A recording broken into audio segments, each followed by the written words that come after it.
তাহলে এই লোকগুলো আমার কথা শোনার পরে যদি তার প্রতি সমর্থন জ্ঞাপন না করে, পাশ কাটিয়ে চলে যায় এবং নিজের মতো করে জীবন কাটায়, তাহলে এদের চাইতে বড় জালিম আর কে হবে এই দুনিয়ায়? এরা সব থেকে বড় জালিম।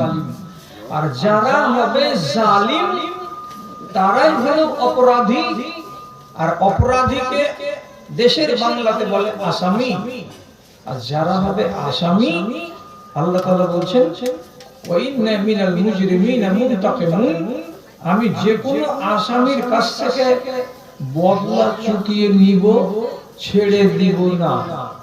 হয় দুনিয়াতে বদলা চুকিয়ে নিব, আর না হয় আখিরাতে বদলা চুকিয়ে নিব। আমি যদি প্রয়োজন মনে করি তাহলে দুনিয়াতেই নিয়ে নিব, আর আমি যদি মনে করি যে এর বদলাটা আমি আখিরাতে নেব, তাহলে আমি আখিরাতে নেব। আমি কিন্তু অপরাধীকে ছেড়ে দিই না, ছেড়ে দিইনি।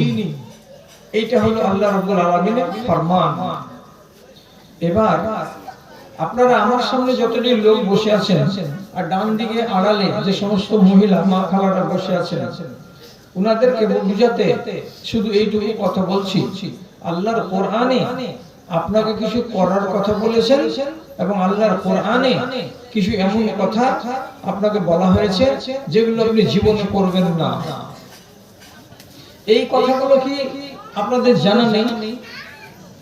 এতটি মানুষ আপনারা বসে আছেন, বাড়ির পাশে এত বড় জুমা মসজিদ, এখানে সারাটা বছরে 52টি জুমার খুতবা হয়। প্রত্যেকটা খুতবা 25 মিনিট করে হয়।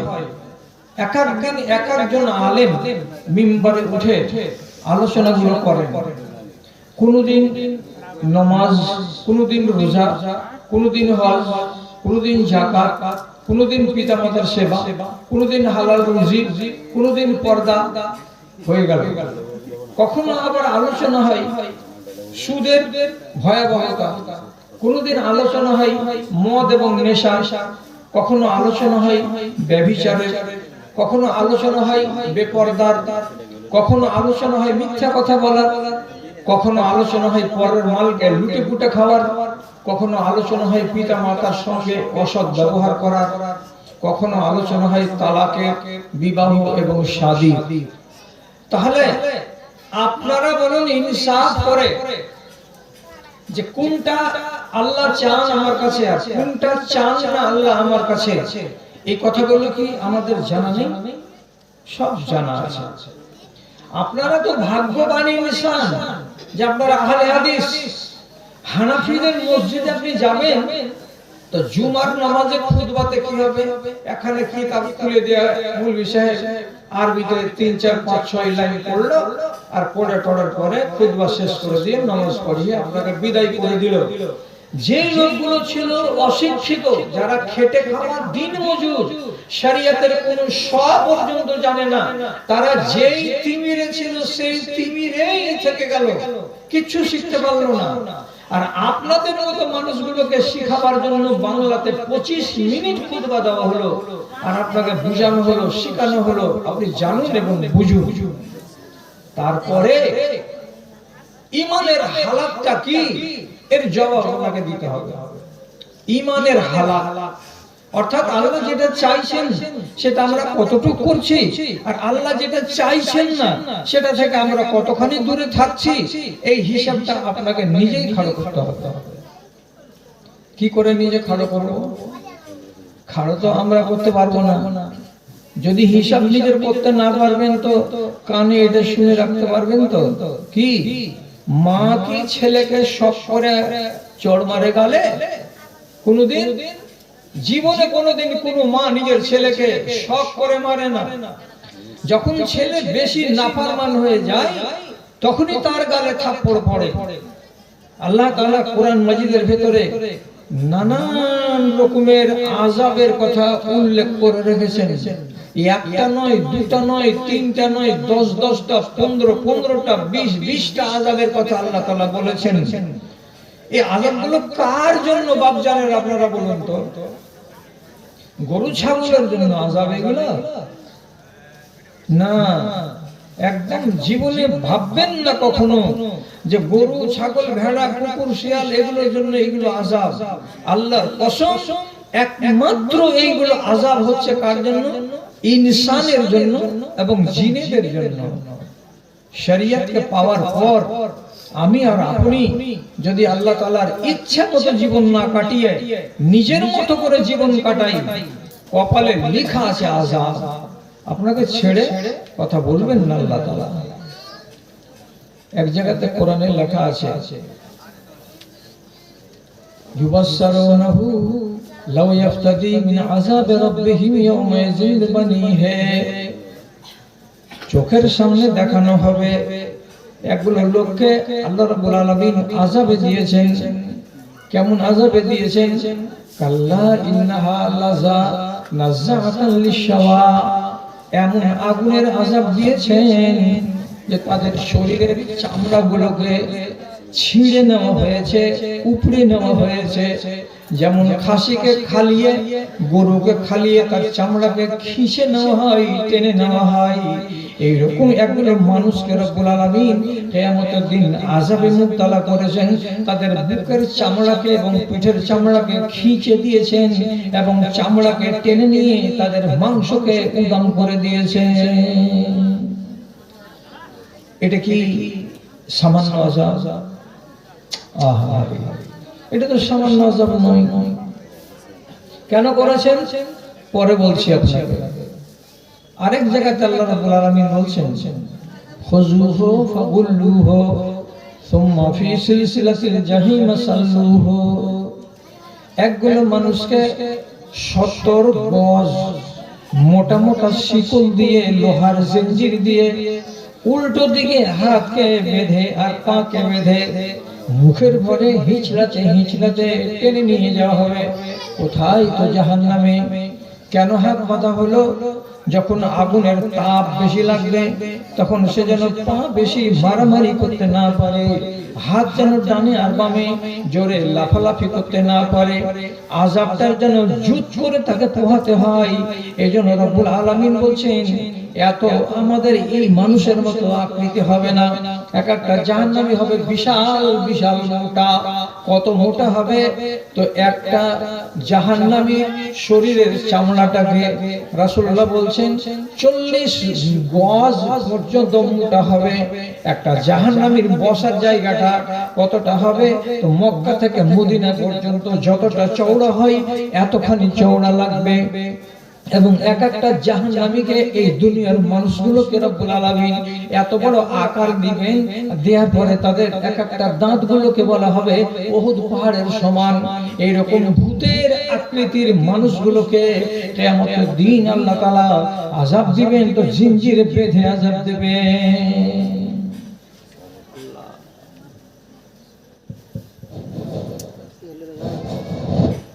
মানুষকে যদি মারে তা হাত পা নড়াচড়া করতে পেলে, হাত পা যদি নাড়াচাড়া করতে পাই তো কিছুটা ওকে আরাম লাগে। আপনাকে হাত পা নড়তেই দেওয়া হবে না। এই আযাবটা কেন? কোরআন যে আলোচনা আছে, এগুলো মানুষ একটু খেয়াল করবেন, শুধু কথাগুলোর দিকে খেয়াল করবেন। আপনার মতো একটা মজবুত মানুষের খেতে খেতে যদি একটা মাংস গলাতে গিয়ে আটকে যায়, কতটা ঠেলা লাগবে। জীবনে যার আটকেছে সেই জানে, তাছাড়া আপনাকে আমি বোঝাতে পারবো না। বহাল তবিয়তের মানুষের যদি শ্বাস বন্ধ হয়ে যায় আর ওর হাত আর পা সব ঠিক আছে, তো কত ঠেলা লাগবে শ্বাসটা বন্ধ হয়ে গেলে আপনি জানেন? আল্লাহ, খানার জন্য পেরেশান হয়ে জাহান্নামী খানা চাইবে, তো আল্লাহ তাআলা বললেন যাও, এরা যখন খাবার চাইছে তো কিছু খেতে দাও। কি দিব যে আল্লাহ খাবার? রব্বুল আলামিন কোরআনে বলছেন, ইন্না শাজারাতাল যাকুম তাআমুন আসীম কাল মুহলি ইয়াগলি ফিল বুতুন। ধতুরার গাছে যেমন ফল ধরে কাটা কাটা, ঠিক এইরকম সাইজের জাহান্নামের আগুনে এগুলো ফল পড়বে, তার নাম হলো যাকুম। তাতে থাকবে বড় বড় কাঁটা। খিদার জ্বালা সামলাতে না পেরে একটা এই দুনিয়ার মুসলমান মানুষ যখন তাকে হাউ মাউ করে কামড়ে খেয়ে নিবে, ফলটাকে পেট ভরাবার জন্য খাবে, কিন্তু ললি পর্যন্ত এসে সেটা আটকে যাবে, নিচু দিকেও যাবে না, উপর দিকে উগলাতে পারবে না, শ্বাসটা বন্ধ হয়ে যাবে। আপনি ভেবে দেখুন তো কতটা কষ্ট হবে। একটা আগুনের জ্বালা, সারাটা শরীর পুড়ছে, তার উপরে অতিরিক্ত জ্বালা যে দমটা বন্ধ হয়ে আছে। আর তার চাইতে বড় কথা, আপনি মনে মনে ভাববেন আমি মরে যাব তো আরাম পেয়ে যাব, যখন আমার নিঃশ্বাসটা বন্ধ হয়ে যাবে তখন আমি আযাব আর বুঝতে পারবো না। কিন্তু চরম সত্য কথা, একটাও জাহান্নামী 1000 বছর ধরে জ্বলতে গেলেও কেউ মরবে না রে দাদা, কেউ মরবে না, কেউ মরবে না, মরণ হবে না। এই এক আযাব। আল্লাহ জি কি বলবো আপনাকে, একগুলো লোক বলবে আল্লাহ জাহান্নামে পুড়ে পুড়ে কয়লা হয়ে গেল ভিতরটা, একটু পানির ব্যবস্থা হবে না? যে মালিক পানি দাও, আল্লাহ পানি দাও, পানি দাও, একটু পানি খাই, নাড়ি ভুড়ি সব শুকিয়ে গেল। আল্লাহ তাআলা কোরআনে বলছেন ফালিয়াস্তাগীসু ইউগাসুহুম কালমুহলি ইয়াশবিল উজুহ। আল্লাহ তাআলা ফেরেশতাদেরকে বলবেন, ফেরেশতারা এরা যখন পানি খেতে চাইছে এদেরকে পান করার জিনিস দাও। লম্বা লম্বা লোহার ডাঁঠিতে বাসন বেঁধে দিয়ে, মগ বেঁধে দিয়ে জাহান্নামীদের যত পুজ এবং রক্ত আর গলা পানি সমস্ত এক জায়গায় জমা হচ্ছে, খলখল খলখল করে উতলাচ্ছে। ওই গরম পুঁজি লোহগুলোকে জগে করে লোহার বাসনে করে উঠিয়ে দূর থেকে একটা মানুষের মুখে ঢেলে দেওয়া যাবে, বলবে নাও পানিটা খাও, পানিটা খাও। তৃষ্ণার জ্বালায় হা করে সেটাকে পেটে ভরে নেবে। রব্বুল আলামিন অন্য জায়গাতে বলছেন এদিক দিয়ে পানিটাকে পান করবে আর তার মিনিট খানিক সময় নেবে না, ভিতরে যত নাড়ি ছিল, ভুঁড়ি ছিল, কলেজা ছিল, ফুলকা ছিল, সব জ্বলে পড়ে পানি হয়ে গিয়ে মলদার দিয়ে তৎক্ষণাৎ বেরিয়ে যাবে, একটাও পেটের ভেতরে থাকবে না। আল্লাহ ইকুন আযাব, কত কঠিন এটা আযাব। আর একবার আযাবের কথা আল্লাহ তাআলা নবী বলছেন, নিজের চোখে দেখতে পেলাম দুই ফেরেশতা আমাকে রাতের বেলায় নিয়ে গেলেন এক বিশাল উঁচু পাহাড়ের উপরে। তো পাহাড়ের উপরে গিয়ে শুনতে পেলাম গরুর মতো চেঁচার আওয়াজ, চিৎকার আওয়াজ শুনতে পেলাম, চেঁচাচ্ছে, হা হা হা হা করে দূর দরাজ থেকে শোনা যাচ্ছে এই চিৎকার। কাছে গিয়ে দেখলাম কি হয়েছে এদের, তো আযাবটা কেমন। দুটা খুঁটিতে একটা বেড়া বাঁশ দেয়া আছে, আর বেড়া বাঁশের মাঝখানে কিছু কিছু মানুষের ট্যাঙে দড়ি দিয়ে পায়ের গোড়ালিটাকে বেঁধে দেওয়া হয়েছে, আর বাঁশের সাথে তাকে ঝুলিয়ে দেওয়া হয়েছে। মুখটা নিচু দিকে হয়ে আছে, আর সারা দিন সারা রাত তাকে ওইভাবে ঝুলিয়ে রাখা হয়েছে। চোখ দিয়ে মাঝে মাঝে রক্তের ফোঁটা পটপট করে ঝরে পড়ছে, নাক দিয়ে কিছু হালকা হালকা পানি এবং রক্ত মিশানো এগুলো টপ টপ করে পড়ছে, আর মুখ দিয়ে গোড়াল ভাঙার মতো করে রক্ত ঝরে ঝরে ঝরে ঝরে পড়ছে। আর তারা ওইভাবে চেঁচাতে আছে, চেঁচাতে আছে, পা খুলে দাও আল্লাহ, পা খুলে দাও। আর কতক্ষণ আমাকে এইভাবে উল্টো ভাবে লটকিয়ে রাখা হবে, পা খুলে দেওয়া হচ্ছে না। এক ধরনের আযাব। আপনি ভেবে দেখুন, এবার যদি আমি আপনাকে বলি যে আযাবের এতগুলো কথা না বলে শর্টের উপর একটা জিজ্ঞাসা, যে এই আযাবগুলোতে কার কথা আসছে, কে এগুলো আযাব পোহাবে? কোন জিন আর কোন ইনসান, একে বাদ দিয়ে আর কোন কেউ আছে? কোন জানোয়ার আছে? আল্লাহর কসম, দামাই করে লোক শিখে রাখুন, জিন এবং ইনসান ছাড়া আল্লাহর জান্নাতে কেউ যাবে না।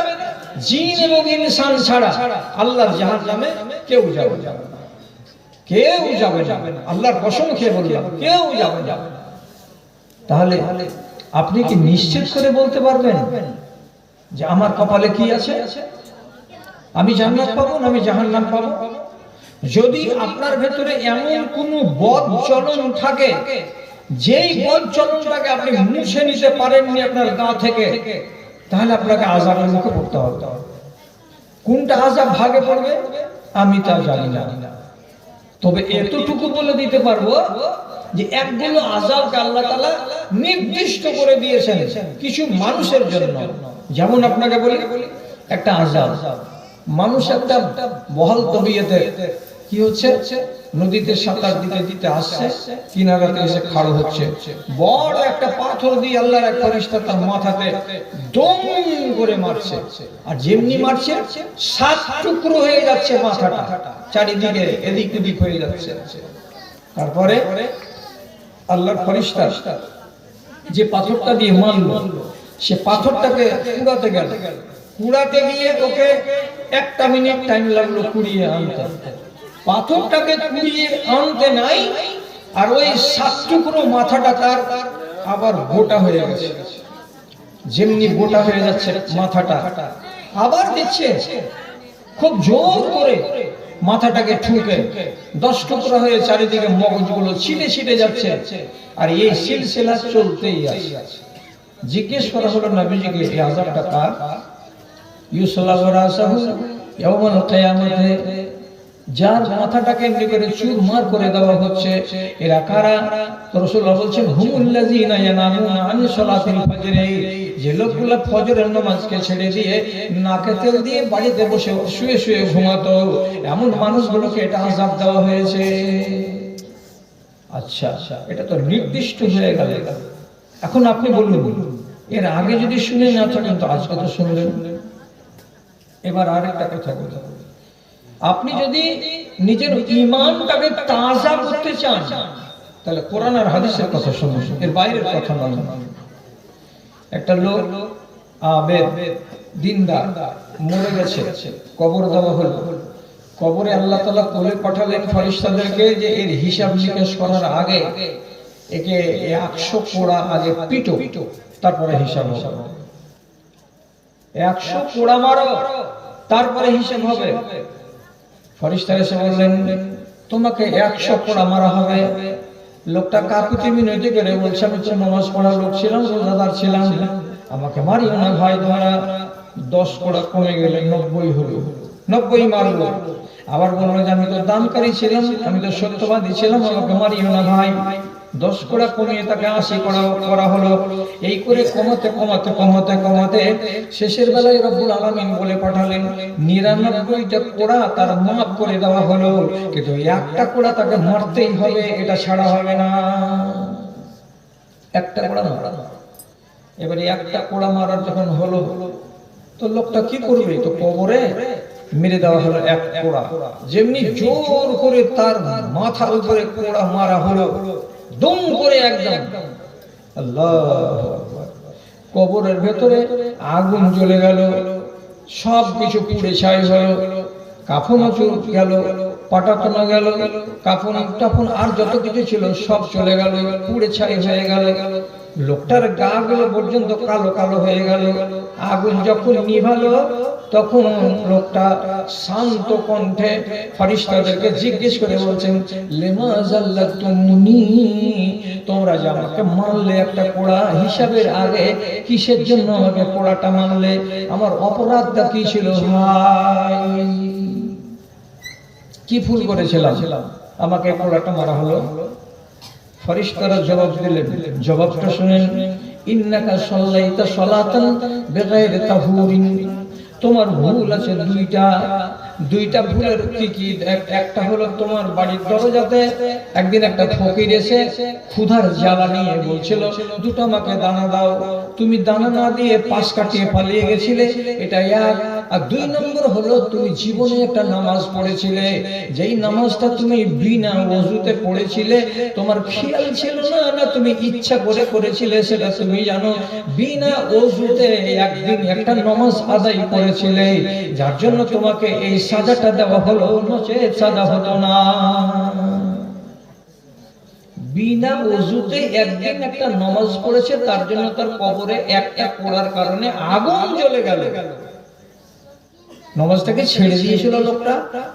ছাড়েনি তো, নামাজ তো পড়েছে, কিন্তু একদিনের ঘটনা যে বিনা ওযুতে সে নামাজ পড়েছে, তার জন্য যদি তার কবরে আগুন জ্বলে যায়, দাউ দাউ করে কাফন পড়ে যায়, পাটাতন পড়ে যায়, তাহলে এই মজলিসে যারা বসে আছেন পুরুষ লোক, আর ডান দিকে যারা বসে আছে মায়ের জাত, এরা কি ভাববে বাড়ি গিয়ে একবার যে আমার কত ওয়াক্তের নামাজ ছুটেছে এবং আমার কবরে কতটি কোড়া বর্ষণ করা হবে হিসাবের আগে? যদি কথাগুলোকে শুনে মানতে পারেন তাহলে ওয়াজ শুনেন, আর কথা যদি মানতে না পারেন তাহলে ওয়াজ শুনে জীবনে কোনোদিন লাভ হয়নি আর লাভ হবে না। ভাই আমার, এটাও তো এক ধরনের আযাব। কাদের জন্য? কোরআনে আল্লাহ তাআলা বলছেন লাআমলাআন্না জাহান্নামা মিনাল জিন্নাতি ওয়ান নাসি আজমাইন, আমি অবশ্যই জাহান্নামের পেটটাকে ভর্তি করে দেব, পেটকে ভরে দেব। কাকে দিয়ে ভরবো? জিনেদের আল আওলাদকে দিয়ে ভরবো এবং ইনসানের আল আওলাদকে দিয়ে ভরবো। যত জাহান্নামে জ্বলবে সব জিনের ছেলেপিলে এবং ইনসানের ছেলেপিলে। জাহান্নামের পেট আল্লাহ ভরে দিবে। আর সাজা কারা পাবে? ভুল যারা করবে তারাই পাবে। ভুল যদি থেকে কবরে যান তাহলে সাজা অবধারিত, আর ভুল যদি ঘাট থেকে নামিয়ে কবরে যেতে পারেন তাহলে আলহামদুলিল্লাহ আপনি নিস্তার পেয়ে গেলেন। কাউকে আল্লাহ রাব্বুল আলামিন ছেড়ে দেননি। ভুল যার হয়েছে তাকেই আল্লাহ তাআলা শিক্ষা দিয়েছেন। আপনাকে শোনাবো কি? একটি মাত্র ভুলের কারণে, মাত্র একটি ভুলের কারণে আল্লাহ রাব্বুল আলামিন ফেরেশতাদের সরদার, কোটি কোটি মিলিয়ন মিলিয়ন ফেরেশতাদের সরদার ইবলিস শয়তানকে আল্লাহ তাআলা বিশাল বড় একটা চেয়ার দিয়েছিলেন, সম্মানের চেয়ার। কিন্তু এই ইবলিস আল্লাহর একটা কথাকে না মানার কারণে রব্বুল আলামিন তার মুখে কপালে ঝাঁটা মেরে দিয়েছেন, আর দেওয়ার পরে চেয়ারখানাকে কেড়ে নিয়েছেন, আর ওকে রাজিম মানে লাঞ্ছিত বানিয়ে দিয়ে সাত আসমানের উপর থেকে জমিনে নামিয়ে দিয়েছেন। আর সারা দুনিয়া কোনে শয়তান ঝাঁটা খেয়ে বেড়ায়। আর ঝাঁটা খাবে আর না খাবে আপনি ভালো করে বুঝেন। পৃথিবীতে যত মুসলমান আছে সবাইকে বলা হয়েছে তোমার কাজ হলো ইবলিস শয়তানের মুখে জুতা মারা। মারেন না? মনে পড়ে না? মানেন না? মনে পড়ে না? তো মনে পড়িয়ে দিচ্ছি আমি। বাইদ বাণী যখন পড়া হলো, তারপরে আপনাকে এবার নামাজে দাঁড়িয়ে বিসমিল্লাহির রহমানির আউযু বিল্লাহিস সামিউল আলিম মিনাশ শাইতানির রাজিম বিসমিল্লাহির রহমানির রহিম, তারপরে কোরআন তেলাওয়াত শুরু হবে। তাহলে একজন মুসলমান নামাজে দাঁড়াবে তো কোরআন তেলাওয়াত শুরু করার আগে তার পয়লা নম্বর কাজ হলো ইবলিসের মুখে জুতা মারা। আপনারা এই রকম নামাজ পড়েন না?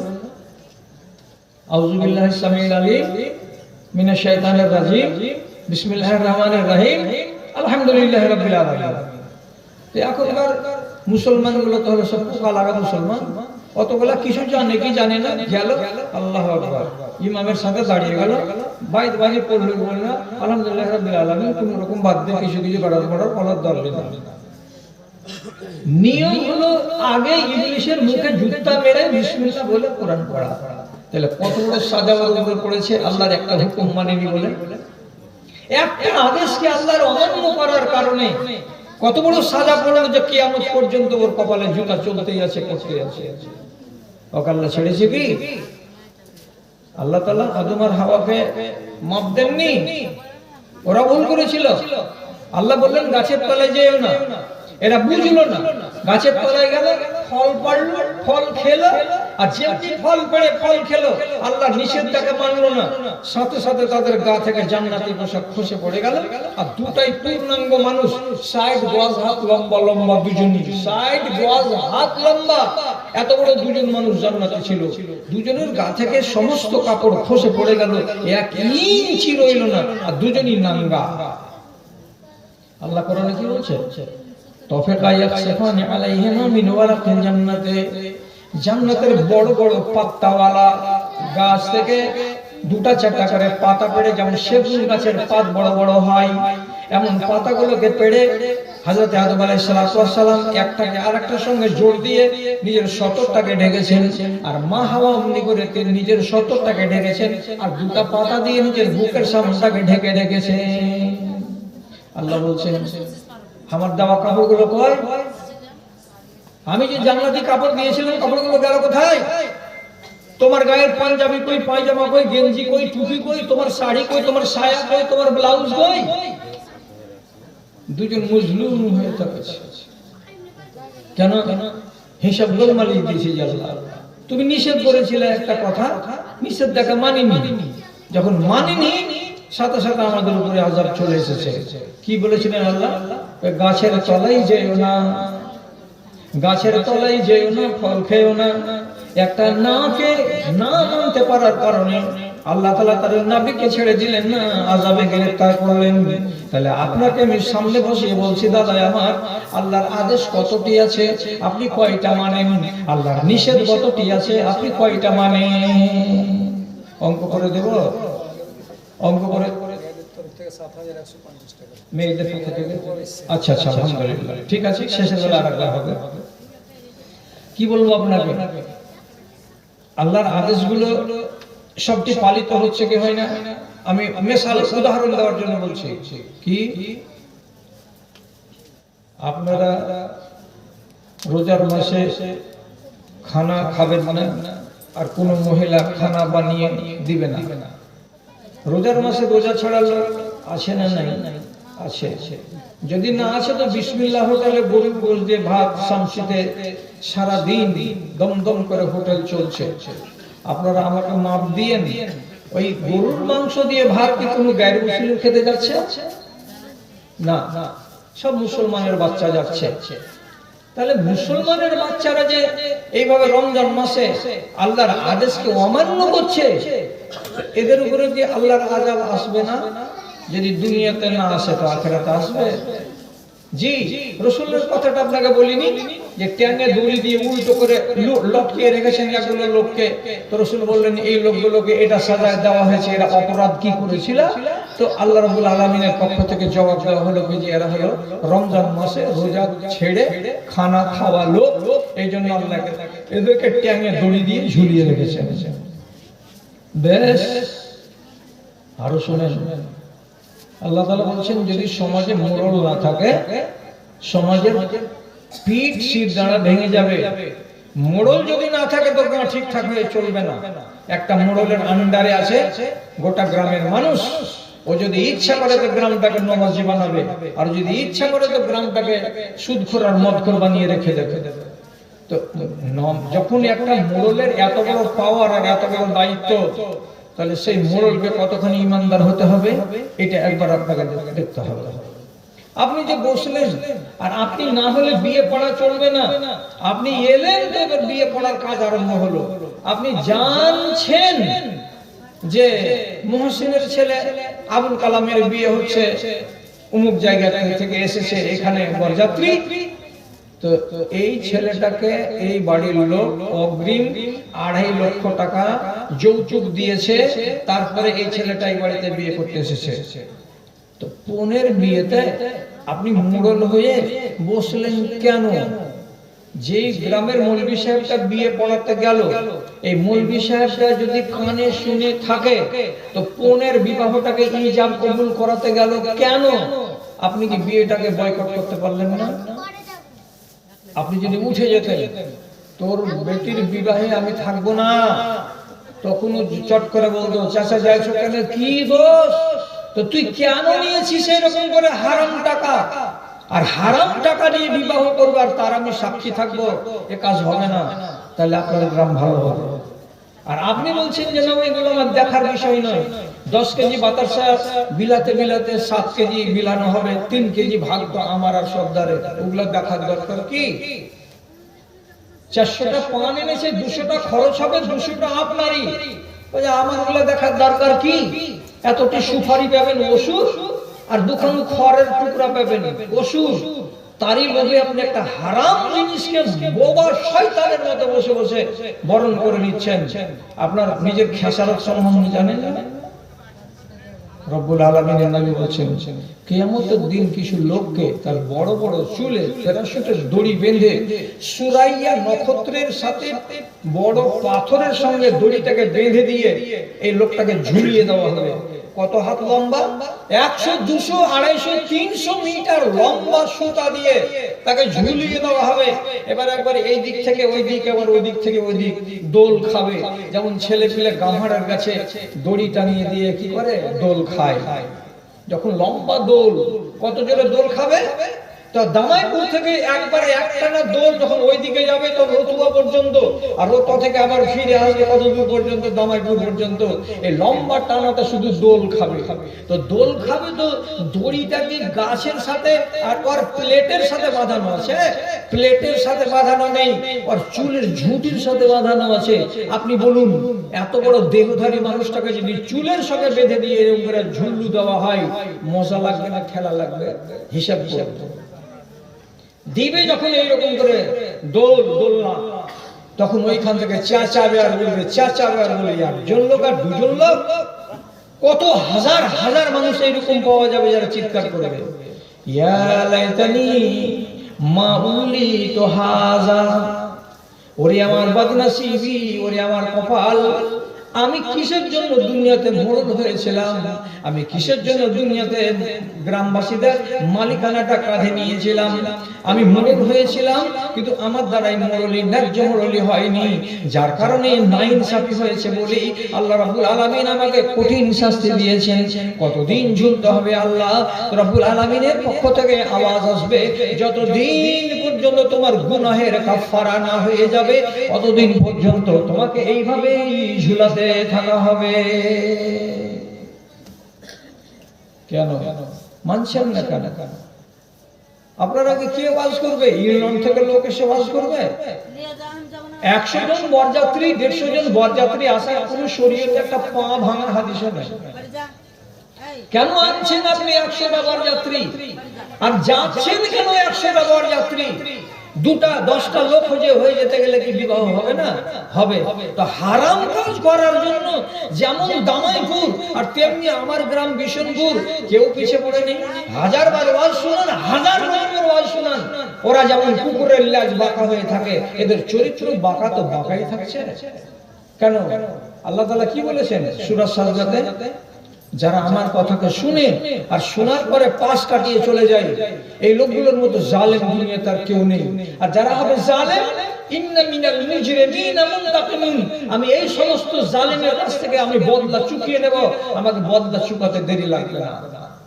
এমন আযাব আসবে, এরা মনে মনে ভাবে যে কই আযাব আসছে যে মুলি সাহেব সুখে আছেন? একবার যান, 15 টাকার টিকিট লাগবে, কাটিয়ারি স্টেশনে নেমে একবার মাঠখানা দেখে এসেন গা। হাজার হাজার বিঘা ভুট্টার জমিকে আল্লাহ রাব্বুল আলামিন পরশুদিনের হাওয়াতে সবকে জমিনে শুকিয়ে দিয়েছেন। এটা আযাব নয়? আপনি বেঁচে আছেন দামাইপুরের এলাকা, একবার ফারাক্কাতে যান, যা দেখে এসেন মুর্শিদাবাদের ওই এলাকাটা 100 বিঘা নয়, হাজার হাজার বিঘা জমিতে পেঁয়াজ আর রসুন লাগানো ছিল, আর খেসারি ছিল পাকা পাকা মুশরি, 4000 করে পানি ধরিয়ে দিয়েছে গত পরশুদিনের পানিতে। আযাব নয়? আপনি বলেন সুখে আছি, সুখে থাকেন, সুখে থাকেন, আর আল্লাহ আপনাকে সুখ দেয় এটাই বলছি, কিন্তু মগজটা খুলে একটু জ্ঞান করেন। তা কি উত্তরপ্রদেশে যাবেন, বাহিরে কোনো ফাঁকা ময়দানে যদি নামাজ শুরু করেন, পুলিশে গিয়ে পাছাকে গরম করে দিয়ে লকআপে ভরবে, আর একটা ধারা দিয়ে 15 দিন জেল খাটিয়ে মুচিলকা লেখে নিয়ে তারপরে ছাড়বে, বলবে এখানে যে তুই নামাজ পড়তে শুরু করেছিলি এটা কি তোর বাবার জায়গা? আর হাদিসে কি লেখা আছে? জয়লাতিল আরজু মাসজিদান ওয়া তুহুরা, পৃথিবীর যত জমিন আছে এই নবী উম্মতিদের জন্য মসজিদ বানানো হয়েছে, পাক বানানো হয়েছে, যেখানে তুমি থাকো নামাজের টাইম হয়ে গেলে ওখানেই নামাজ পড়ে নাও। কিন্তু পশ্চিম বাংলার মানুষেরা নামাজ পড়তে পারে, আর এই ভারতবর্ষের উত্তরপ্রদেশের মানুষেরা যেখানে ইচ্ছা সেখানে নামাজ পড়তে পারে না। এমন আযাবে তারা গ্রেফতার হয়েছে। আপনি বলুন তো এটা আযাব কিনা?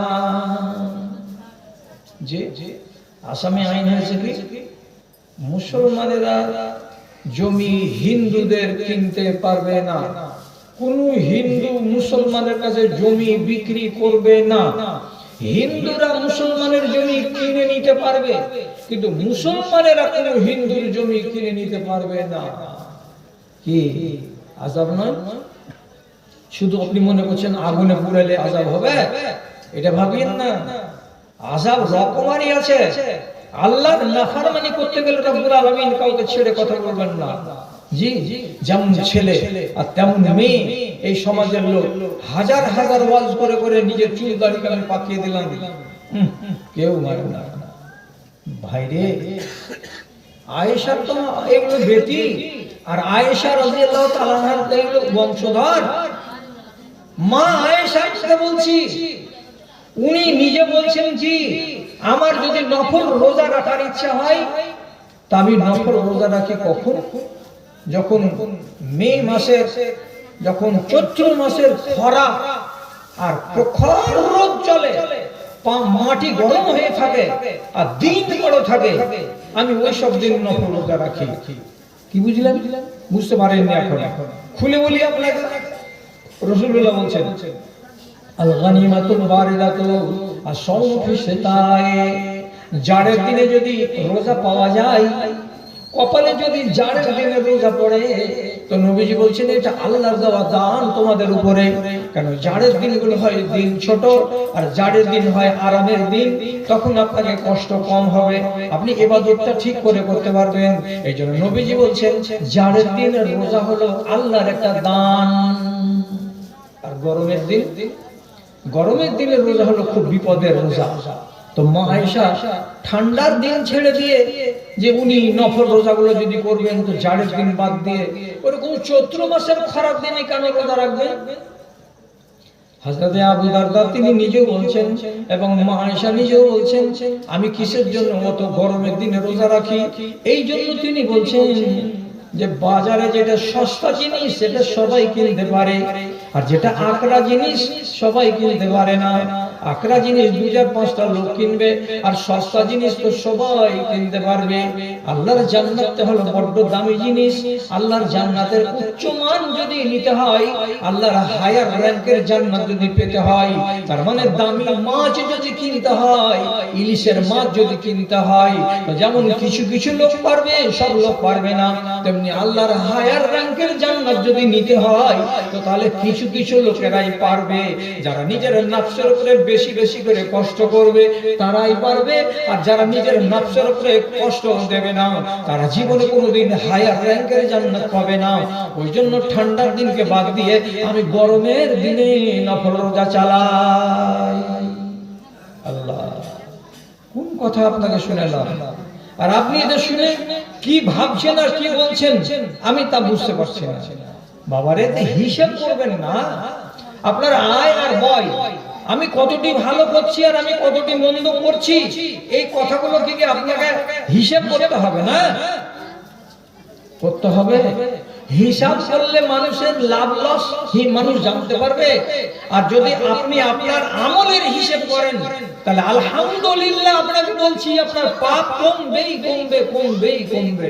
আপনি যদি প্রত্যেক দিন রাতের বেলায় বা 2 দিন 4 দিন পর পর নিজের আমলের হিসাব করেন। কেমন হিসাব করবো আমি?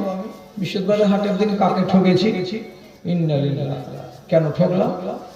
রাসূল যে বলেছেন কেউ যদি আমার উম্মতকে ফাঁকি দেয় সে আমার উম্মতি নয়, তাহলে আমি তো রাসূলের উম্মত থেকে খারিজ। কোন মহিলা সে যদি কি করে বেপরদা হয়ে বাড়ি থেকে বের হয়, বাড়ি থেকে যদি বেপরদা হয়ে বের হয়, তো রাসূলুল্লাহ বলছেন শয়তান যেমন বাড়ি থেকে বের হওয়ার সময় বেপরদা নারীর আকৃতি ধারণ করে, ওই শয়তানটা হলো এই শয়তান যে রমণী নিজের সৌন্দর্য দিয়ে মানুষকে মুসিবতে ফেলবে বলে নিজে সুন্দর করে সেজে আর গুজে বেপরদা হয়ে বাড়ি থেকে বেরিয়েছে, একে যেই দেখবে তার ঈমান যাবে আর ওরও ঈমান যাবে, আর যে ঈমানটা নষ্ট করাচ্ছে তারও ঈমান যাবে। তাহলে এটাকে শয়তানের সঙ্গে তুলনা করা হয়েছে।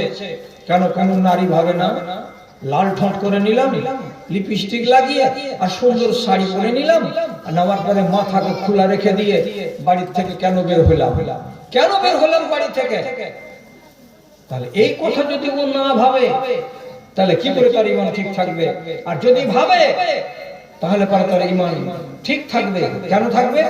আমি যদি পাপকে ঘাড়ে নিয়ে মরি তো আমার কল্যাণ নেই।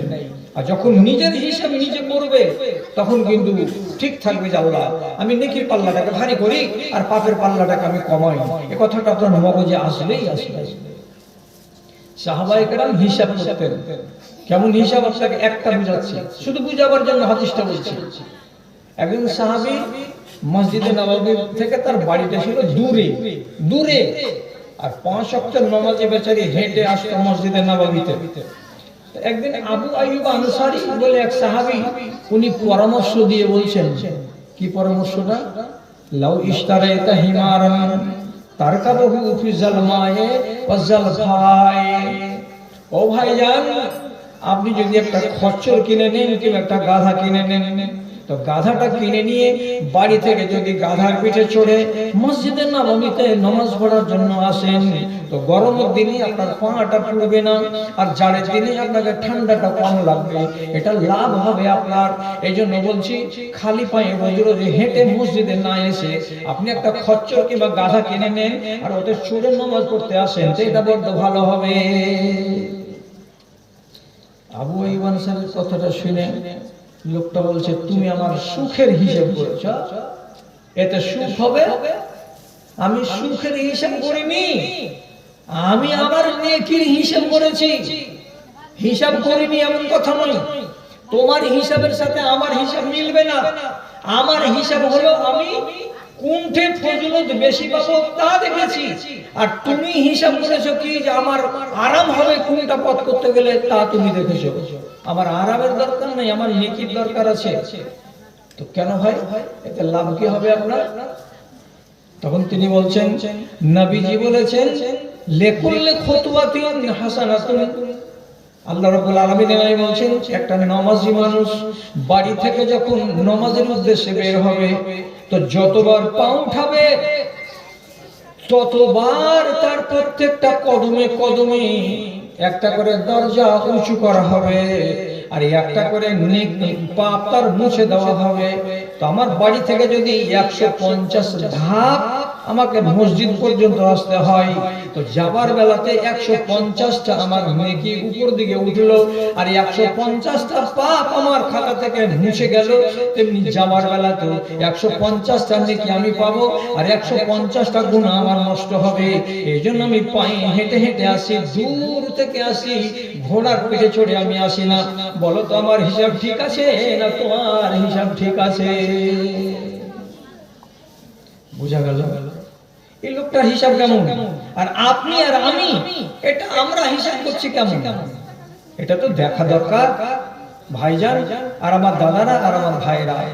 ঘাট থেকে বোঝাটাকে আপনি নামিয়ে নেন, নামিয়ে যদি নিতে চান তাহলে তার একটাই মাত্র পথ, একটাই মাত্র পথ, আপনাকে সব ছেড়ে সব ভুলে আল্লাহ তাআলার সামনে মাথাটাকে নিচু করে নিজের ভুলটাকে স্বীকার করতে হবে যে হ্যাঁ আমি একটা অপরাধ করেছি, মাবুদ তুমি আমাকে ক্ষমা করো। বড় কথা বললাম কি? কোন ঝামেলার কথা বললাম কি? পাপ করবেন, পাপ করার পরে পরে আপনি বলবেন আল্লাহ আমাকে মাফ দাও। সাহাবীদের চরিত্র ছিল এটাই, ভুল হয়ে যাচ্ছে মাঠে আর দৌড়ে আসবেন নবীজির কাছে, আল্লাহ রাসূল এই ঘটনা ঘটে গেছে, আপনি বলুন কি করব? তা আপনার দ্বারা যে ভুল হচ্ছে, আপনার যুগে কি নবী আছে? আর নবী নেই। আপনাকে নিজে নিজেই এই কথাগুলোকে শিখে নিয়ে কাজ করে বসতে হবে যে আমি ভুল করেছি, আমার ভুলটাকে যদি আমাকে মার্জনা করাতে হয় তোমাকে কি করতে হবে? শুধু শুধু কাজ হলো এই ভুলটাকে আপনার ঘাট থেকে নামাবার জন্য মুখ দিয়ে ইস্তেগফার করা, এছাড়া দুনিয়াতে আর কোনো ওষুধ নাই। ইস্তেগফার কাকে বলে? ইস্তেগফার কাকে বলে? আল্লাহর কাছে ক্ষমা চাওয়া। তো ক্ষমা চাওয়া আপনি বাংলাতে যদি বলেন, আল্লাহ তুমি আমাকে ক্ষমা করো, কালকে মঙ্গলবারের দিন আমার দ্বারা একটা বড় ভুল হয়েছে, এটা তো হবে। কিন্তু দুধে যেটা স্বাদ আছে ঘোলে ওই স্বাদ পাওয়া যাবে না। আপনি যদি ঘোলের স্বাদ মেটাতে চান তো বাংলাতে বলেন, আর যদি আপনি বলেন দুধ খেয়ে দুধের স্বাদ মিটাবো তাহলে আপনাকে ভালো করে আরবিতে বলতে হবে। আল্লাহর কাছে মাপ চাইতে গেলে কি বলতে হয়? ছোট করে আস্তাগফিরুল্লাহ নিয়ত করে না বলেন আস্তাগফিরুল্লাহ, তাহলে আল্লাহ মাপ দেবে। আর যদি বলে এর থেকে বড় করে, তাহলে বড় করে বলেন আস্তাগফিরুল্লাহ রাব্বি মিন কুল্লি যামবিন ওয়া আতুবু ইলাইহি, তাহলে আল্লাহ রাব্বুল আলামিন আরো বেশি খুশি হবেন। যদি বলে আরো বেশি করে আল্লাহ তাআলাকে রাজি করার উদ্দেশ্যে ইস্তেগফার করব, তো তার জন্য বলতে হবে কি আস্তাগফিরুল্লাহ আল্লাযী লা ইলাহা ইল্লা হুয়াল হাইয়ুল কাইয়্যুম ওয়া আতুবু ইলাইহি। এই কথাগুলো যদি বলা যায়, রব্বুল আলামিন বলছেন আমার বান্দার উপরে আমি রাজি হয়ে যাই, আমি খুশি হয়ে যাই, এবং তার যেটা পাপ থেকে থাকে সেটাকে আমি মুছে দিই, একবারে পানির মতো করে ধুয়ে সাফ করে দিই, তার গায়ে কোনো পাপ লেগে থাকে না। বলতে অসুবিধা আছে? পাপ করবেন আর পাপটাকে ঘাট থেকে নামাতে পারবেন না, এটা কি ধরনের কথা? আমি সাহাবীদের কথা আপনাকে বলছি, খেয়াল করুন কথার দিকে। খেজুরের বাগানে কোদাল দিয়ে দিয়ে গাছগুলোকে চালাচালি করছে এক সাহাবী, শুনেন। এই চালাচালি খুঁড়াখুড়ি করে গাছের গোড়াগুলোতে পানি টানি দিবে যে আগামীতে ফল ভালো হবে। এমন সময় ওই জায়গা দিয়ে একটা মহিলা চলে যাচ্ছে। এই সাহাবীর মনের ভেতরে একটা শয়তানি ওয়াসওয়াসা জাগলো। শয়তানি ওয়াসওয়াসা যখন জাগলো তখন ওই মহিলাকে বাগানের ভিতর দিকে ডাকলো। মহিলা রাস্তা ছেড়ে দিয়ে বাগানের ভিতর দিয়ে হেঁটে যাচ্ছিল। তখন সে করলো কি, আপনারা বাপ তুলো লোক বসে আছেন সামনের দিকে, আর ডানে বামে আমার মা তুলো লোক আছেন। আমি হাদিসের কথা বলছি, একটু হায়া শরমকে বাঁচিয়ে কথাটা বলছি, ইশারায় ইঙ্গিতে বুঝে নেবেন। সাহাবীটা কি করলো? হাদিসে লেখা আছে আল্লাহ জামতুহা ওয়া কাব্বালতুহা গায়রা আন্নী লাম উজামিউহা। আমি ওই মহিলাকে ফাঁকি দিয়ে ডাকলাম, আর ডাকার পরে যখন সে আমার কাছে এলো আমি তাকে জড়িয়ে ধরে নিলাম, আমি তার শরীরে হাত দিলাম, কিন্তু আমি তার সঙ্গে সহবাসটা করি নাই, মিলনটা করি নাই। এই কাজটাকে বাদ রেখে আমি তার শরীরে হাত দিয়েছি এবং তাকে চুমু দিয়েছি এবং আমি তাকে জড়িয়ে ধরেছি। এই অপরাধ আমার দ্বারাই হয়েছে। মানুষ তো মানুষের দ্বারাতেই তো ভুল হয়। এখন মাঠে ভুল হলো বেলা 10টার সময়, কেউ তো জানে না, আর মহিলা কেসও করেনি, মহিলা মুকদ্দমাও দায়ের করেনি। তাহলে চিন্তা কি ছিল রে বাবা? নিজের কি চিন্তা আছে? হবিবুর 1000 টাকার 50 কিলো ভুট্টা। আচ্ছা, মাশাআল্লাহ, আলহামদুলিল্লাহ। তো চিন্তা তো কিছু নেই। তো তাহলে আর অথচ এই ব্যক্তি অপরাধ যখন হয়ে গেল তখন ভাবনা লাগলো কি আল্লাহ, এই যে গুনাহটা করলাম, তো গুনাহটা নিয়ে আমি কবরে যাব নাকি? তাহলে তো আমার দুনিয়া শেষ আর আখিরাত শেষ। নিজেকে হালকা করার জন্য সাথে সাথে দৌড়ে এলেন মসজিদে নববীতে। আল্লাহ পাকের রাসূলের সামনে এসে বলছেন, আল্লাহ রাসূল, আমি একটা বড় গুনাহ করেছি, ফাফআল বি মা শিতা। আপনি আমাকে মারেন তাতেও রাজি, আপনি আমাকে পোড়া বর্ষণ তাতেও রাজি, আপনি যেটা শাস্তি দেবেন সেই শাস্তিটা আমি মেনে নিতে রাজি আছি। আমি পাপী, আমি গুনাহগার, আমার ঘাড় থেকে আমি গুনাহটাকে নিচে নামাতে চাই, আপনি আমার গুনাহ নামিয়ে দেন। চিন্তা করেন, রাসূলুল্লাহ বয়ানটা শুনলেন, শোনার পরে তখন বলছেন যে তুমি কি এখানে এসে মসজিদে নববীতে আমার পিছন দিকে দাঁড়িয়ে কোনো নামাজ পড়েছ? বলছে জি, আপনার পিছনে দাঁড়িয়ে আমি তো যোহরের নামাজ আদায় করলাম। তখন নবী করিম সাল্লাল্লাহু আলাইহি সাল্লাম তাকে সান্ত্বনা দিয়ে বলছেন, ইন্নাল হাসানাত ইউযহিবনাস সাইয়্যাত। বাবা ধন, একটা মানুষ যদি পাপ করে আর পাপ করার খানিকক্ষণ বাদে সে যদি অনুশোচনা প্রকাশ করে এবং নিজে লজ্জিত হয়, লজ্জিত যদি হয়, তাহলে আল্লাহ তাআলা তার গুনাহগুলোকে রাখেন না। কেন যে বান্দাটা ভুল করেছে আর করার পরে সে লজ্জিত হয়েছে, আর লজ্জিত হওয়ার পরে আমার কাছে ক্ষমা চেয়েছে, তখন আল্লাহ বলছেন আমি এই বান্দার উপরে আর নারাজ হয়ে থাকি না, আমি তাকে ক্ষমা করে দেই। তাহলে মানুষটা করলো পাপ, আবার এইখানে এসে কি করছে? মাপ চাইছে। এই জায়গাটাই হলো আপনার জন্য টার্নিং পয়েন্ট। ইস্তিগফার আপনি করুন, তাহলে আপনার কল্যাণ, ঘাট থেকে পাপ নেমে যাবে। আর জানেন যেটা বললাম, আব্দুল ওয়াজিদের ছেলে 50 কিলো ভুট্টার 50 কিলো ধান আর 50 কিলো ধান দিল। আচ্ছা আচ্ছা, তো লিখে রাখো, যদি এই কাজ শুরু করি তো এদিক বন্ধ হয়ে যাবে, আর যদি এটা না করি লিখে রাখো, তাহলে এটা খানিকক্ষণ চালাতে পারবে, যেটা খুশি সেটা করো। হ্যাঁ হ্যাঁ, কি বলছিলাম? গা থেকে পাপটাকে নামাতে হবে, পাপকে ঘাড়ে করে নিয়ে কবরে যাবে না। আপনি জানেন নামাজটা কত ভালো জিনিস আপনার আর আমার জন্য? আপনি খেয়ালই করেননি জীবনে যে নামাজের ভিতরে দাঁড়িয়ে নামাজটাকে শেষ করতে গিয়ে আমি আল্লাহ তাআলার কাছে 4 বার মাপ চাই। আপনি তো বলবেন এখন কই, আমার তো মনে পড়ে না, আমি তো 4 বার মাপ চেয়েছি, তুমি বলছো কথাটা, তা আমার তো মনেই পড়ে না যে আমি কখন আল্লাহ তাআলার কাছে মাপ চাইলাম। নামাজ এমন একটা ঔষধ, আপনার সমস্ত পাপকে ধুয়ে দিবে। জি, এটা কথা মনে রাখবেন, কারণ রাসূলুল্লাহ হাদিসে বলছেন কু ইলা নিয়ানিকুম আল্লাতী আওকাতুমহা ফাতফিউহা বিসসালাতে।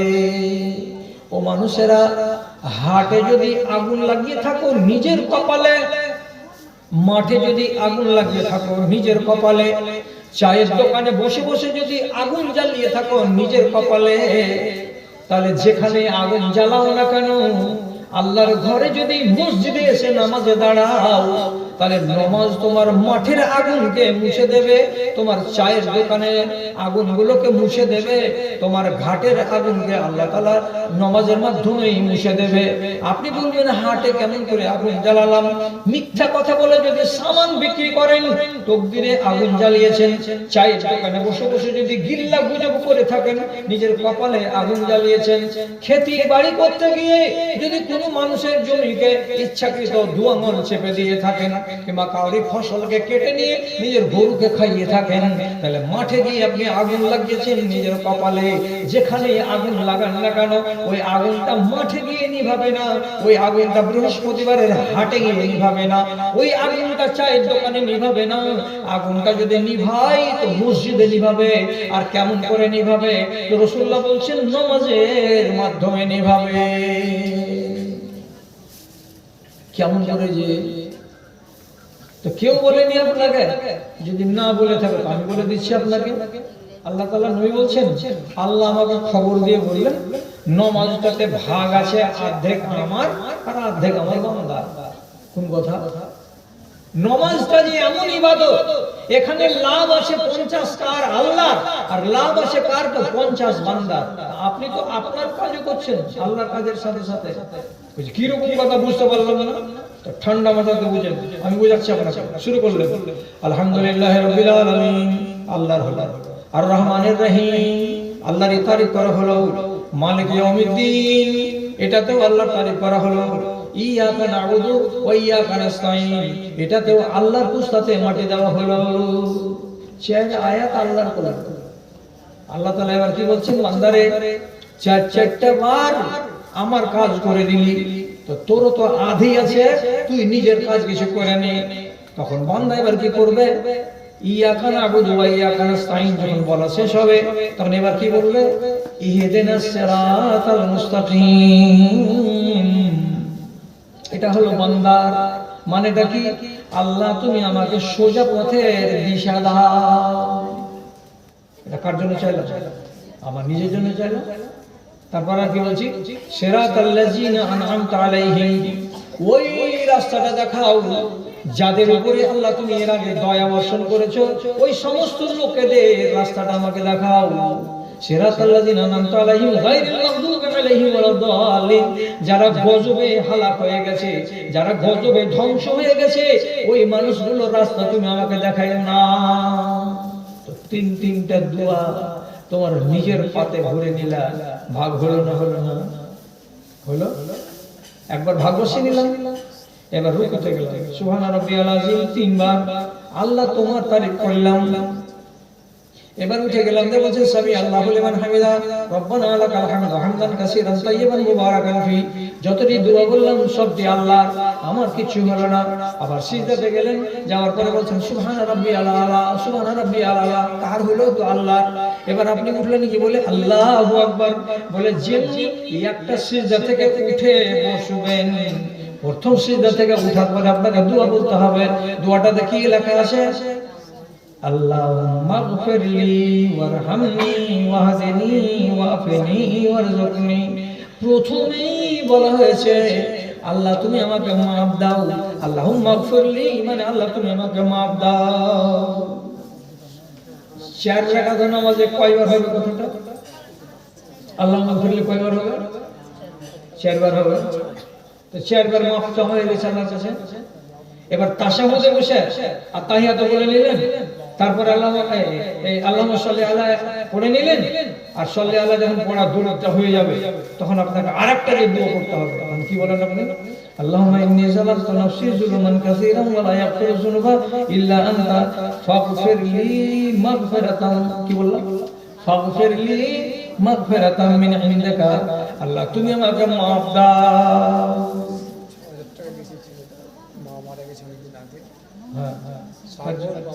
সাগর, আচ্ছা, ওর মা মারা গেছে, তার জন্য ৬০০০ টাকা। আব্দুর রহমান মাগফিরহা ওয়ারহামহা ওয়াফিহা ওয়াফুনহা ওয়াফুনহা আল্লাহুম্মা ইযহাব বিল-ইলমি ওয়াল-হিলমি ওয়া যায়িনহা বিল-ঈমানি ওয়াত-তাকওয়া ওয়া লা তুগরিজ বিল-ফিতানি ইয়া রাব্বাল আলামিন। আমিন ওয়া ইয়া রাব্বাল আলামিন। তাহলে 4 রাকাত নামাজে 4 বার আল্লাহ আমাকে মাফ দাও। আর শেষ তাশাহুদ আপনি কি বললেন? আল্লাহুম্মা ইন্নী যালামতু নাফসি, শেষ কানে গিয়ে কি বলছেন? ফাগফিরলি মাগফিরাতান, তুমি আল্লাহ তুমি আমাকে মাফ দাও, মাফ দেওয়ার মতো মাফ দাও। যখন একটা বান্দা নামাজের ভিতরে দাঁড়িয়ে 5 বার যদি আল্লাহ তাআলার কাছে মাফ চাই, 5 বার আল্লাহ তাআলার কাছে মাফ চাই, রব্বুল আলামিনের নবী বলেছেন কোন বান্দা যদি নামাজে দাঁড়ায় তো ইমাম যখন ওয়ালা যালিন বলে তো এরা বলবে আমিন, আর এদের ফেরেশতাদের সাথে এদের সাথে সাথে আল্লাহর হাজার হাজার ফেরেশতা বলবে আমিন। ওয়াফাকাত আমিনুহু তামিনাল মালায়েকাতে, যাদের আমিন গুলো ফেরেশতাদের আমিনের সঙ্গে মিলে যাবে, আর একসঙ্গে ফেরেশতাদের আমিন আর বান্দাদের আমিন যখন মিলে মিশে আল্লাহ রাব্বুল আলামিনের কাছে যাবে, রব্বুল আলামিন নাই বলছেন তোমার সব গুনাহ maaf হয়ে যাবে। কার দৌলতে? তো ফেরেশতাদের আমিনের বদৌলতে। এক ওয়াক্তের নামাজ যদি আদায় করি তো আমি যে গুনাহ করেছিলাম সব ঘাট থেকে নেমে যাবে। কেন যে 4 বার 5 বার করে আল্লাহর কাছে maaf চেয়েছি। আর রব্বুল আলামিন বলছেন কোরআন মাজিদে ফাকুল তাস্তাগফিরু রাব্বাকুম ইন্নাহু কানা গাফারা, তোমরা আল্লাহর কাছে maaf চাও। আল্লাহ তাআলা বলছেন তোমার কাজ হলো পাপ করা, আর আমি আল্লাহ আমার কাজ হলো maaf করা। তো ঘাট থেকে পাপটাকে নামান। রমজান মাস তো চলে যাচ্ছে, এই মাসে আপনাকে একটা সুযোগ নিতেই হবে। আর এই সুযোগে আপনি কি করবেন? নিজের কাঁধ থেকে নিজের ঘাট থেকে পাপ থেকে সমস্তকে নামিয়ে নেবেন। যদি কোনো ভাইয়ের ইচ্ছা থাকে আর আকাঙ্ক্ষা থাকে যে আমি আমার গাটাকে সুন্দর করব, পরিষ্কার করব, তাহলে করা যাবে। ইচ্ছা করলেই করা যাবে। আমি আপনাকে একটা দোয়া বলছি, যদি দোয়াটাকে লিখি তো এই আঙুলটাতে এঁটে যাবে।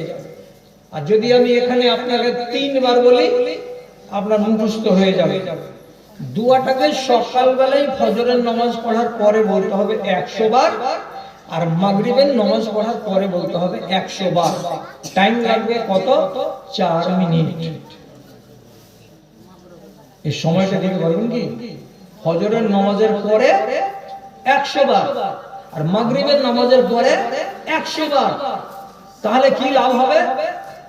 তো রাসূলুল্লাহ বলছেন হাত্তাত খাতায়াহু ওয়া ইন কানা মিসলু জাবাদিল বাহরে, ওই লোকটার গুনাহকে maaf করে দেওয়া হবে। কতটি গুনাহ? সমুদ্রের কিনারায় ফেনা জমে 2 হাত মোটা হয়ে 3 হাত মোটা হয়ে কত দূর জমে? তো 30 কিলোমিটার, 40 কিলোমিটার, 50 কিলোমিটার দূর এলাকা নিয়ে সমুদ্রের কিনারায় যত ফেনা থাকে, তোমার বান্দা তোমার যদি গুনাহ সমুদ্রের ফেনার সমান হয়, তো আমি আল্লাহ এই দুয়াটার বদৌলতে তোমার সব গুনাহকে ধুয়ে দেব, মুছে দিব, সাফ করে দিব, তোমার গায়ে গুনার লেশ মাত্র থাকবে না। কত ফজিলত দুয়াটা। যার মুখস্থি আছে তার আছে আলহামদুলিল্লাহ, আর যার মুখস্থি নাই আমি 3 বার বলছি মুখস্থি করে নেব। দোয়াটা কি? সুবহানাল্লাহি ওয়া বিহামদিহি সুবহানাল্লাহিল আযীম। ভারী আছে কি? সুবহানাল্লাহি ওয়া বিহামদিহি সুবহানাল্লাহিল আযীম, সুবহানাল্লাহি ওয়া বিহামদিহি সুবহানাল্লাহিল আযীম। 3 খানা কথা বললাম, আর এই 3 খানা 2 খানা বাক্য বললাম, আর এই 2 খানা বাক্যকে আমি কবার বললাম? সকালে 100 বার আর বিকালে 100 বার। তাতে যদি আমার গাটা তুলসী পাতের মতো হয়ে যায়, জমজমের পানি দিয়ে ধুয়ে নেওয়ার মতো পরিষ্কার হয়ে যায়, তো আমাদের মতো পাপী তাপী মানুষগুলো এই আমলটা কেন করবে না রে দাদা? কেন করবো না? পাপ তো সবাই। কে পর্দা করে না, কে স্বামীর কথা শুনে না, কে স্বামীর এনে দেওয়া শাড়ি পছন্দ করে না, টাকা নিয়ে বেরিয়ে যাচ্ছে শপিং মলে গিয়ে একা একাই ভদর ভদর করে দুশ্মনদের সাথে কথা বলে বাজার করে চলে আসছে। এইরকম বেহায়া নারী আমাদের সমাজে হাজার হাজারটা। কেউ বেপর্দা হয়ে চলে যাচ্ছে বরযাত্রী সেজে সর্দারের বেটার বিয়েতে, অথচ মেয়ে ছেলে যাওয়ার কোনো নাম বন্ধ হাদিসের কথাতে নেই, তারপরেও বেহায়া হয়ে চলে যাচ্ছে। এগুলো যে গুনাহ আছে, আপনার যে হাজার হাজার গুনাহ পড়ে আছে, এগুলো সব থেকে যদি আপনাকে মুক্তি নিতে হয়, তাহলে প্রত্যেক দিন আপনাকে নিজের গাটাকে ধুতে হবে। কি দিয়ে ধুবো? তো দুয়া দিয়ে ধুবো। জি, যদি বলেন আমার দ্বারাই হবে না জীবন সাহেব, আমার গুনাহ খাতা একটু বেশি আছে, তো বেশি গুনাহ খাতা থাকতে গেলে ফেরেশতার সাহায্য নেন। কার সাহায্য? ফেরেশতা। ফেরেশতা যদি আপনার জন্য দোয়া করে দেয় তো করলেন। আপনি বলবেন যে আমার মতো মানুষের জন্য আল্লাহর ফেরেশতা কেন দোয়া করবে? করবে। আমি আপনাকে বলছি আল্লাহর ফেরেশতা আপনার জন্য দোয়া করবে, যদি আপনি কথাটা মানেন আর কথাটা শুনেন। কে মানবে? দুঃখ করে আমি অনেক জায়গাতে বলেছি, হ্যাঁ, বলবো কারে শুনবে কে রে, বলবো কারে শুনবে কে রে, আছে কাহার জিন্দা প্রাণ, দেহখানি মরে গেছে খাড়ো আছে দুটো কান, দেহখানি মরে গেছে খাড়ো আছে দুটো কান। আলেম ওলামাদের কথা শোনার মতো লোক দুনিয়াতে বেঁচে নাই। যদি বেশি বেশি শুনে তো জুমার খুতবাটা শুনবে, আর শোনারই লোক আছে কিন্তু মানার একটা লোক নাই। ফেরেশতার সাহায্য নেবেন। ফেরেশতা যদি আপনার হয়ে দোয়া করে দেয়, বাস আপনার কল্যাণ। যে নিব নিব ফেরেশতার সাহায্য কেমন করে নিব মাওলানা? তো আপনাকে একটা ছোট্ট আমল বলছি, পারলে করেন, না পারলে না করেন। আমি তো আপনাকে জোর জবরদস্তি করতে আসিনি। রাসূলুল্লাহ বলছেন, মান বাতা তাহিরান, কোন মানুষ সারাদিন নামাজ রোজা কতটা করলো না তার ব্যাপার। ইশারের নামাজের পরে খানা টানা খেয়ে দেয়, যখন ঘুমাতে যাবে তখন ধরে নেন এশা নামাজের পরে আধা ঘন্টা 1 ঘন্টা সময় এদিক ওদিক করে দেওয়ার পর যখন ঘুমাতে যাবে, তখন তাকে একটা কাজ করতে হবে। কাজটা কি? ওযু করে ঘুমাতে হবে, ওযু করে বিছানায় যেতে হবে। আপনি যদি বলেন ওযু আছে বলেছে, ফের ওযু করতে হবে। ওটা নামাজের জন্য ওযু করেছিল, ওযুটা আছে কি না আছে মনে নেই, ওযু করে নেন। আপনি বলবেন নামাজ পড়তে হবে নাকি? না, নামাজ পড়তে হবে।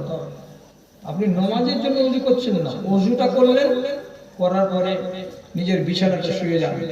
তবে শর্ত হলো 1 নম্বর, বিছানাতে যেন কোনো ছোট ছেলে পিলের কোনো পিশাব না থাকে। আপনাদের নিজেদের স্বামী স্ত্রীর কোন রকমের কোন ধরনের এখানে যেন না পাকি বিছানাতে যেন না থাকে, বিছানা যেন পাক হয়। এবার আপনি ওযু টযু করে শুয়ে গেলেন, শুইবার পরে আদবটা মেনে শুতে হবে। কেমন আদব? হাতের তালুটা ডান হাতের ডান গালের উপরে দিতে হবে। প্রথমে আপনাকে ডান দিকে বালিশে মাথাটাকে এমনি করে কাত করে রেখে ঘুমাতে হবে। আর ঘুমাবার আগে তারপর আপনাকে দোয়া করে নিতে হবে। 1 নম্বর দোয়া, ঘুমাবার দোয়া। বলুন আগামীকাল কি দোয়া বলে ঘুমাবো? কি দোয়া বলে ঘুমাবো? চালা করেন, চালা করেন। মৌলবীরা চালা করবেন, আপনি চালা করবেন না? দামায় কথা কথা কোন গ্রাম এটা? ইরফান মৌলবীর টোলা গ্রাম নয় এটা। এই আরে না, ইরফান মৌলবীর দেশ কি না? মালদহ জেলার নাম করা আলেমে দ্বীন। সেই গ্রামের লোক ডালপালা হয়ে গেছে, ভাগযোগ হয়ে চলে এসেছেন এখানে নতুন জামাইপুরে। কেন? আপনি ঘুমাবার কাল আপনাকে কি বলতে হবে? আল্লাহুম্মা বিইসমিকা আমুতু ওয়া আহইয়া। দোয়া পড়া হলো। এই দোয়াটা তো পড়লেন কমন সাধারণ দোয়া। সাধারণ দোয়া কার মনে আছে? আল্লাহ। 100টা লোকের ভিতরে 10টা 20টা 30টা লোক আছে যে আর খায়নির চুটপুটি যখন আছে তখন আর দুনিয়াতে উমাইতা আছে। আর যখন খায়নি ঠান্ডা হবে তখন নিয়ে চলে আসে। ও দোয়া পড়বে কি? পড়বে না। 20টা ছেলে এমন আছে পাবজি গেম খেলতে খেলতে কখন নিয়ে চলে এসেছে, ওকে দোয়া পড়বে? দোয়াই তো পড়বে না। 20টা লোক এমন আছে যে গমার, ও কোনো দোয়াই শিখেনি দুনিয়াতে, জীব জন্তুর মতন খাইছে আর পাঁচতলাতে যে ঢালছে। দোয়া প্রত্যেক জায়গাতে আছে। আপনি আল্লাহুম্মা বিইসমিকা আমুতু ওয়া আহইয়া দোয়াটা বললেন, এটা হলো কমন দোয়া। আর তারপরে যেটুকু আমল বলছি, ডান হাতটাকে ডান গালের উপরে দিয়ে বালিশে ডান দিকে মাথাটাকে রাখতে হবে আগে। তারপরে নিদ্রা যখন চলে আসবে, বামে হোক না ডানে হোক না যেদিকে উৎসে দিতে হোক, আর ওই শুয়ে যাওয়ার পরে এটা দোয়া যখন পড়া হয়ে গেল, তারপরে আর একটা দোয়া বলতে হবে। যদি মুখস্থ না থাকে, জামালউদ্দিন মৌলভীকে কালকে বলবে যে তোমার মাওলানা বলে দিয়ে গেছে, তুই দোয়াটা লিখে দে। এই দোয়াটা কি বলতে হবে? আল্লাহুম্মা কিনি আযাবাকা ইয়াউমা তাবআসু ইবাদাকা। আল্লাহুম্মা কিনি আযাবাকা ইয়াউমা তাবআসু ইবাদাকা। একবার যদি দোয়াটা বলে নেওয়া যায়, রাসূলুল্লাহ বলছেন কিয়ামতের দিন হাসরের ময়দানে তুমি দাঁড়িয়ে থাকবে, তো তোমার পাগুলো এলোমেলো হবে না, টলমল টলমল করবে না, যেদিক সেদিক তুমি পড়ে যাবে না, স্থির হয়ে দাঁড়িয়ে থাকতে পারবে। এই দোয়াটার এত ফজিলত আছে, এটা বলে নেবেন। আর নেওয়ার পরে এবার আপনি ঘুমিয়ে গেলেন, যখন ঘুমিয়ে যাবেন তখন লাভ আপনার কি লাভ? ওযু করে ঘুমিয়েছেন, তার জন্য রাসূলুল্লাহ বলছেন মান বাতা তাহিরান বাতা ফি শিআরিহি মালাকুন। আপনি কম্বলটাকে টেনে নিলেন, মাথাটাকে ঢেকে নিলেন, আর নেওয়ার পরে ঘুম দিয়ে দিলেন। যখনই রাতের বেলা একবার আপনার ঘুমটা ভাঙবে, কারণে ভাঙুক কিংবা অকারণে ভাঙুক, পিশাবের জন্য ভাঙুক কিংবা পায়খানার জন্য ভাঙুক, কটঘট ঘুরবার কালে যদি ভেঙে যায়, তো যতবার আপনার ঘুম হালকা হবে ভাঙবে, ততবার আপনার ল্যাপের তলাতে রব্বুল আলামিনের পক্ষ থেকে একটা ফেরেশতাকে নিযুক্ত করে দেওয়া হয়। আর তাকে বলা হয়, এরে ফেরেশতা, যতক্ষণ পর্যন্ত তার কানে হাইয়া আলাল ফালাহ ফজরের আযান না ঢুকবে, ততক্ষণ পর্যন্ত তার কম্বলের ভেতর থেকে বের হতে পারবি না। আর যতবার করে আমার বান্দা জাগবে, ততবার করে তোমাকে বলতে হবে আল্লাহুম্মা গফির আবদাকা ফুলান, এ আল্লাহ তোমার অমুক বান্দাকে maaf করে দাও, যে বান্দার ল্যাপের তলায়, যে বান্দার কম্বলের তলায় আমাকে তুমি ডিউটি দিয়েছো, আর আমি এখানে জেগে বসে আছি। আল্লাহর ফেরেশতা যদি রাতের বেলায় 4 বার অন্তত 5 বার অন্তত আপনার জন্য বলে দেয়, আল্লাহ তুমি একে maaf করে দাও, আল্লাহ তুমি একে maaf করে দাও, আপনার তকদির চমকে যাবে রে দাদা। আপনার গুনার কোনো বংশ থাকবে না, গাটা আপনার পরিষ্কার হয়ে থাকবে। পানির গায়ে যেমন দাগ নেই, তেমনি আপনার গাটা একবারে দাগ মুক্ত হয়ে থাকবে। মানো তো মানো, না হয় পা দিয়ে শাসা, মানো তো জড়ি, না মানো তো বনের খড়ি। কি গুনাহগার দুনিয়াতে বেশি আছে, পাপী লোকের সংখ্যা দুনিয়াতে বেশি আছে, নেককার লোকের সংখ্যা দুনিয়াতে কম আছে। এই কথাটা আপনি শিখেন আমার মুখ থেকে। মুসলমানদের জীবনের দিকে তাকান, গুনাহগার বেশি না নেককার বেশি। আমি আর লম্বা করব না, কারণ ঘড়িতে 12টা বাজতে চললো, একটুখানি কাজ করতে হবে আমাদেরকে। হ্যাঁ, তো যদি আপনি মনে করেন যে না গুনাহগার হয়ে বাঁচবো না, নেককার হয়ে বাঁচবো, তাহলে সোজা সোজা কথা বলছি, দুনিয়াতে যদি সুখী হন, আখিরাতে দুঃখী হবেন। আর দুনিয়াতে যদি দুঃখী হন, আখিরাতে আপনি সুখী হবেন। যারা দুনিয়াতে কষ্ট করবে তারা আখেরাতে কষ্ট করবে না, আর যারা দুনিয়াতে শুধু লাট সাহেবী করবে তারা শুধু আখেরাতে কষ্ট করবে। কেন? আজকের জালসার শেষ কথা, দুনিয়া হলো দুটা আর আল্লাহর নিয়ামত হলো দুটা, একটা হলো সুখ আর একটা হলো দুঃখ। দুটো জিনিসকে রব্বুল আলামিন ভাগ করেছেন দুটো দুনিয়ার সাথে। একটা দুনিয়া হলো এইটা আর একটা আখেরাত।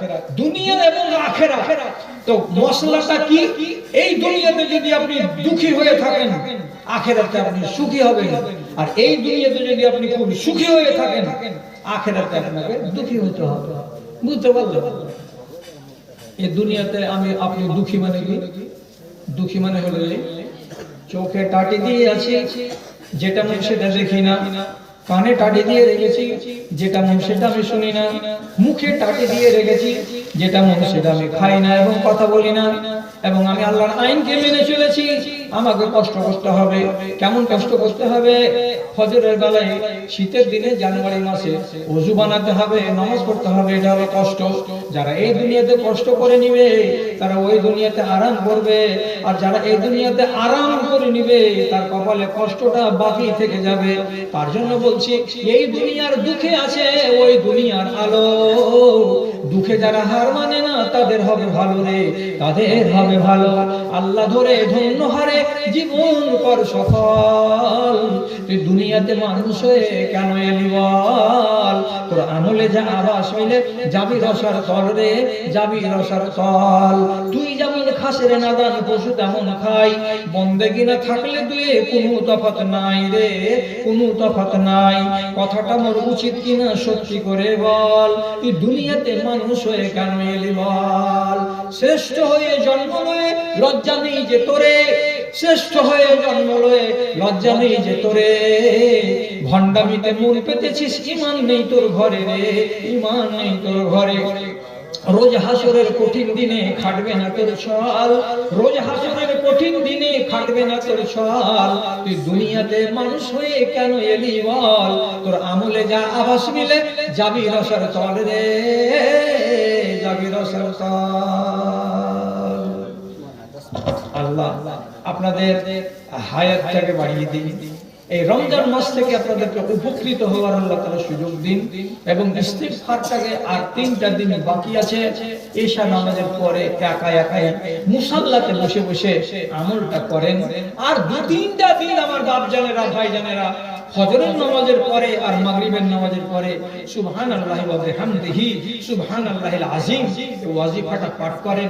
1 বছরের মতো গাটাকে পরিষ্কার করে নেন। তারপরে আবার শুরু হবে রমজানের পর শাওয়াল থেকে আপনার নতুন বছর। তারপরে ফের আবার দেখা যাবে আপনি কি করলেন আর আপনি কি করলেন না। কথাটা মনে যেন থাকে।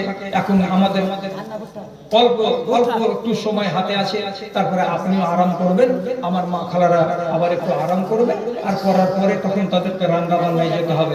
আমি আপনাদের সামনে দুটো কথা বলছি, শুধু শেষ কথা। শেষ দুটো কথা কি বলছি?